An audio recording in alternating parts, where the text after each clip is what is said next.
All right, everybody, we're picking up where we left off here on the new coaching list. Again, just trying to briefly understand what we're getting involved in with this new collection of assistants. So we left off on Nugent, so scrolling down one spot, we can immediately see another guy that we haven't discussed yet, Quinshon Odom. Quinshon Odom, offensive assistant and secondary role, quality control with a focus on the offensive line. So a couple different roles here. But on the actual document that I have, I'll throw him on here as an offensive assistant. So, Quinshon Odom.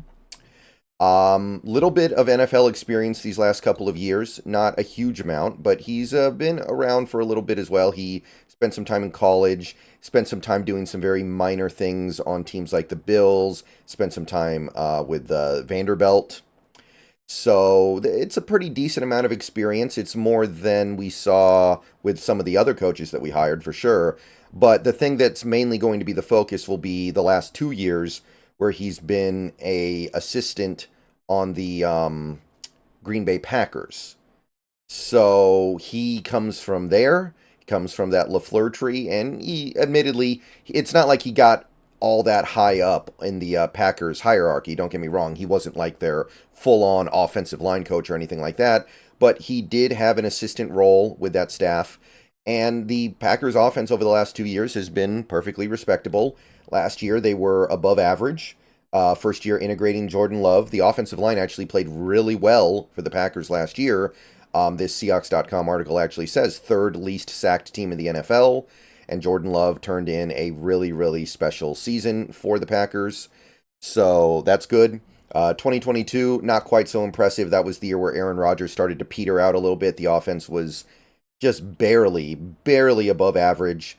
There were some good things about it, for sure. The offensive line continues to be good and respectable, and that's ultimately what Quinshon Odom is going to really be looking at when he's in Seattle.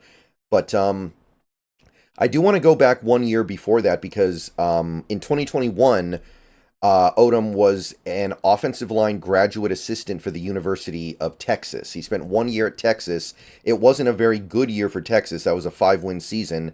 Didn't even make a bowl game.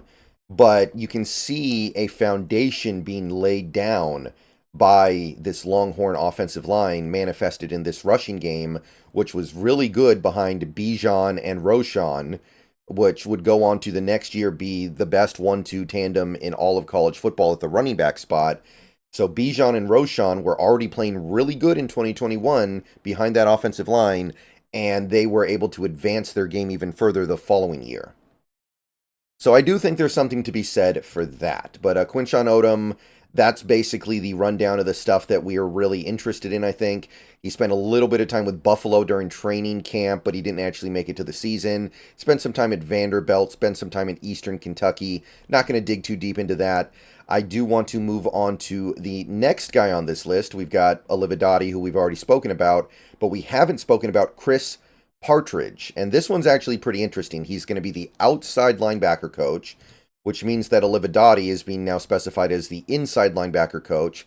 So we're going to put Chris Partridge here, and we're going to try to seek to understand what Partridge might be bringing, because he's another guy with a healthy amount of experience.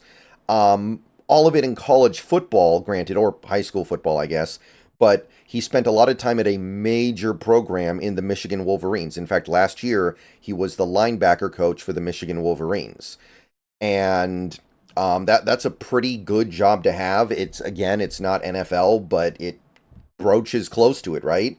Because not only are you working for one of the best programs in college football, you're also going to be very close to a lot of guys who are going to go on to get drafted, like the linebackers on Michigan last year. When you think 2023 Michigan and you think linebackers, well, first of all, you think best defense in the country, allowing barely over 10 points a game. But you look at that defense, Junior Colson and Michael Barrett, two really fun and exciting linebackers. Colson in particular is probably going to be a top 100 pick. So you look at that and you go, okay, that's something exciting. That's something intriguing to look at, because we know that Mike Macdonald also has a history at Michigan because he spent 1 year there, and Junior Colson was overlapping with him as well. So now we have two coaches on this staff that really might be intrigued to bring in Junior Colson in the draft. And I think a lot of people are going to get really excited about that. And just in general, even if it's not Junior Colson, look at some of the other guys that he got to participate in coaching while he was at Michigan. Guys like Chris Jenkins, guys like Rod Moore, who I think stayed back this year. Anybody else on the Michigan defense as well. There are some other guys as well that aren't quite as prolific, but are clearly going to be presences in the draft. So that's definitely going to be something pretty exciting for people, I think. And if you're trying to parse some meaning out of this hire, you'd probably go there. Now, to be clear, Partridge did not overlap with McDonald at Michigan, because during his stint at Michigan, Partridge was at Ole Miss. He spent 3 years as a co-DC and safety coach for Ole Miss.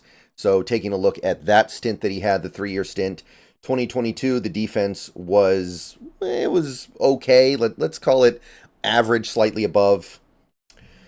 2021, scroll down there. 2021, the defense was a little bit above average, 51st in the country, respectable, under 25 points a game. And the year before that, it was really, really bad, allowing over 38 points a game. So there was a decent amount of improvement over this 3-year period in Ole Miss offensively. Oh, by the way, this was the COVID year, so take it with a grain of salt. But pretty good impact here. Now, when you think about the players on the Ole Miss Rebels defense during this time, the first guy that probably comes to mind on defense would be Sam Williams. He would go on to be a second-round pick and has been an impact player in the NFL. A couple other guys of minor note here. Not so much at the safety position, I guess you could say, but there was some good stuff happening on this defense during this time. Some stuff that Chris Partridge was involved in. So I'd look at that and say, hey, that's pretty good too. Remember, he was the co-DC, so he was actually in charge of the whole defense, despite also having that safety coach moniker on his title. And in the years prior to that, he was at Michigan. He spent 4 years there as a position coach. He was the special teams coordinator for 4 years, but he also had a dual role during those 4 years, 2018, 2019 safeties, 2016, 2017 linebacker. Now, just on the face of it, being a part of the defensive staff at Michigan over these last several years is obviously going to look good on a resume, because their defense has always been good. 2019, they were 25th in points allowed. 2018, 16th. 2017, 13th. 2016, 2nd. So they've had some really good performances out of that defense over the years at Michigan. And you take a look at the players they produced. I mean, 2019, he's the safeties coach. You've got Kaliki Hudson, you've got Jordan Glasgow, you've got Josh Metellus, you've got Ambry Thomas. All of those guys would go on to be drafted. Ambry Thomas would go on to be a third-round pick, I believe, almost in the top 100. Daxton Hill was also here for a short period of time. He would go on to be a very high-profile player. And plenty of other stuff on this defense, too, by the way. Hutchinson was here. You had Kwity Paye. He would go on to be a first-round pick. Josh Uche would be, I think, a second-round pick. You look at the 2018 Michigan team, you can find more guys. You continue to go down this list, you're going to continue to find guys that made relevant impacts at college, that the college level, and would go on to the NFL. And you peel back to 2017 and 2016, when he was the linebacker coach, the name that stands out to me, and I don't know if this means anything, it probably doesn't, but Devin Bush. Devin Bush was actually part of the Michigan linebacker group when Chris Partridge was the linebacker coach there. So I can't look. That was a long time ago. I'm not going to sit here and pretend like that means he's bringing back Devin Bush, but that's a really good result. Devin Bush went on to be a top 10 pick. Rashawn Gary was there as well, and there's just a lot of positive stuff that you can say about Partridge's time at Michigan. All right, so another video coming later today where we're going to wrap this all up, continuing to look at these coaches, but I don't want to make any one video too long here, so be coming back soon. We're going to finish this up, and we're going to step back and take a look at the coaching staff as it's being put together, try to get an idea of what's still to come, see if we can fill in any gaps using heuristics. And yeah, it's all coming together, people. It came together quickly. It came together under the radar to a certain extent.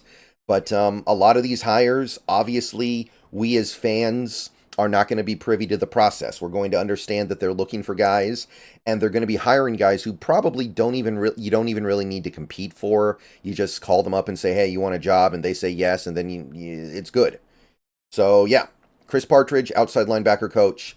Going to look at a little bit more stuff later today, but coaching staff is taking shape. So see you guys soon. Go Hawks, and It's exciting times. It's a brand new staff.